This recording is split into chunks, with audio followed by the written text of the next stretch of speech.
نحمده ونسلم علی رسولہ الکریم اعوذ باللہ من الشیطان الرجیم بسم اللہ الرحمن الرحیم السلام علیکم ورحمۃ اللہ وبرکاتہ۔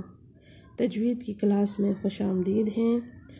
آج ہم تجوید کی کلاس میں شد کی ادائیگی پڑھیں گے کہ شد کس طرح سے اگر کسی حرف کے اوپر آ جائیں، کلمے کے اوپر آ جائیں تو کس طرح سے ادا ہوتے ہیں۔ شد 3 شورشے والی اس علامت کو کہا جاتا ہے۔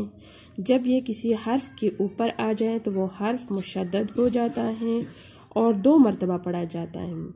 ایک مرتبہ اپنے سے پہلے والے حرف کے ساتھ ملا کر پڑھتے ہیں اور دوسری مرتبہ اپنی حرکت کے ساتھ پڑھیں گے، لیکن درمیان میں آواز نہیں توڑیں گے۔ پڑھنے کا طریقہ کچھ اس طرح سے ہے کہ ذرا سختی کے ساتھ ذرا رک کر پڑھیں گے، جیسے اب با۔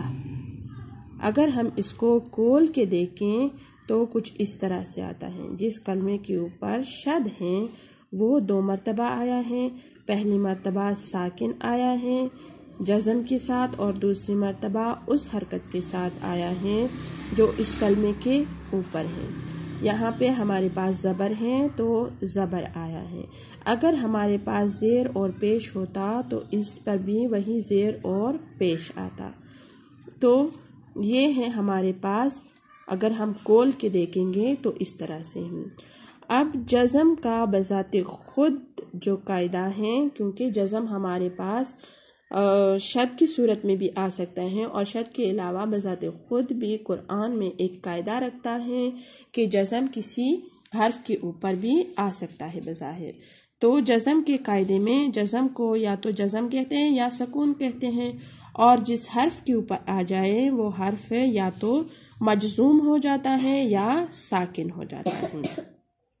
تو جو حرف ساکن یا مجزوم ہو جائے وہ اپنے سے پہلے والے حرف کے ساتھ ملا کر پڑھیں گے، اور جو حرکت پہلے والے حرف کے ہوں گے وہی حرکت جزم والے حرف کی بھی ہوں گے۔ جس طرح سے مثال میں دیا گیا ہے، کاف زبر میم کم، کاف کے اوپر زبر ہے اور میم کے اوپر جزم ہے، تو ہم یہ اس کے ساتھ ملا کے پڑھیں گے۔ کاف زبر میم کم، با زبر تا بت، صاد زبر فا صف، تا زبر میم تھم، کاف زبر فا کف،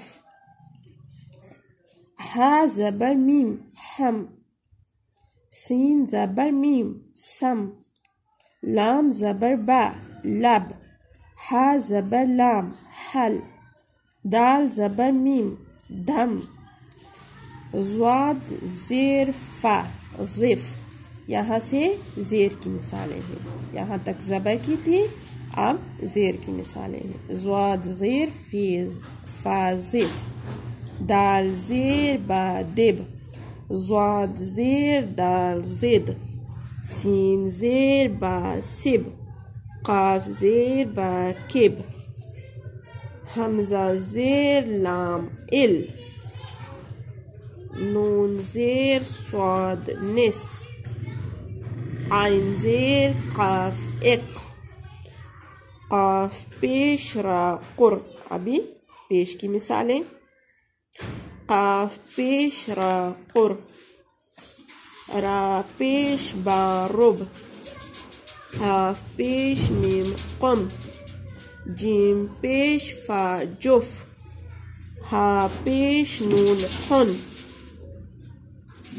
غین پیش لام غل، قاف پیش نون قن۔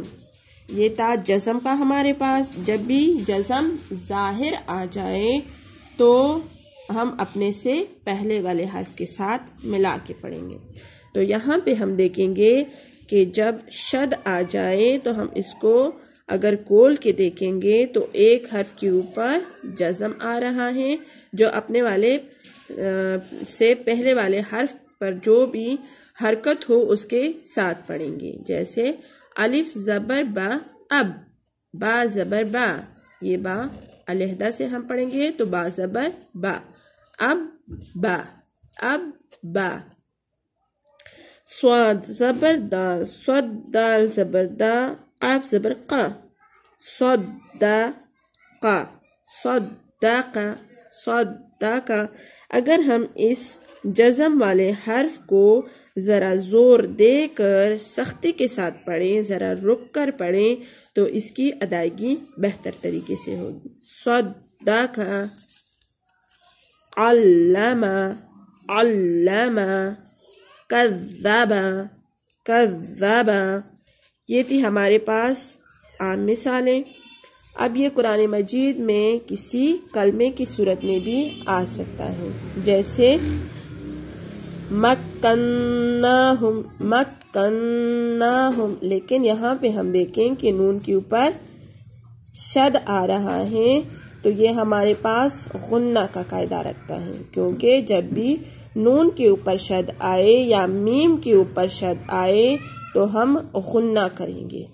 یہاں پہ مک، مک، یہ کاف کے اوپر شد جو ہیں اس کو زور دے کے پڑھیں گے، اور نون کے اوپر جو شد ہیں یہاں پہ ہم غنہ کریں گے۔ مکناہم، مکناہم، یعنی نون کے اوپر شد ہیں تو ہم غنہ کریں گے، زبان تالو سے لگے گی اور آواز ناک کے ذریعے ادا ہوگی۔ مکناہم، اکللم، اکللم، اکللم۔ یہاں پہ دیکھیں کہ لام کے اوپر تنوین آ رہا ہے، یہ ایک خاص قاعدہ دوسرا رکھتا ہے، یہ انشاءاللہ ہم آگے جا کے پڑھیں گے کہ جب تنوین آ جائے تو اس میں نون ساکنہ کے احکام آتے ہیں، تو نون ساکنہ کو ہم آگے جا کے پڑھیں گے۔ یہاں پہ اس کے بعد ہم دیکھیں کہ میم کے اوپر شد آ رہا ہے، جب بھی نون کے اوپر شد آئے، میم کے اوپر شد آئے تو ہم غنہ کریں گے۔ اکللم، یذکرو، یزکا، ان یطوف، دیکھیں یا کے اوپر بھی ہے، طا کے اوپر بھی ہے اور واو کے اوپر بھی ہے، تینوں کے اوپر جزم آ رہا ہے تو تینوں کو ہی ہم رک رک کے اور واضح کر کے پڑھیں گے۔ ان یطوف، ان مکنہ، مد ذل، ضر مساہ، حظم مما، جانو ولا، دری یوقد، لا یمسن الذین، غلا للذین، زین السماء، یحب التوابین، وعلی امم ممن معک۔ تو یہ تھی ہمارے پاس مثالیں شد کی، تو میں امید کرتی ہوں کہ آپ کو سمجھ میں آ گیا ہوگا کہ جب بھی کسی حرف کے اوپر شد آ جائے تو ہم اس کو 2 مرتبہ پڑھیں گے، ایک مرتبہ اپنے سے پہلے والے حرف کے ساتھ ملا کے پڑھیں گے اور دوسری مرتبہ اپنے حرکت کے ساتھ پڑھیں گے، تو ادائیگی کے وقت ذرا سختی سے ٹھہر کر پڑھیں گے تو صحیح سے ادائیگی ہوگی۔ امید کرتی ہوں آپ کو سمجھ میں آ گیا ہوگا۔ کل تک کے لیے اجازت دیجیے، اللہ حافظ۔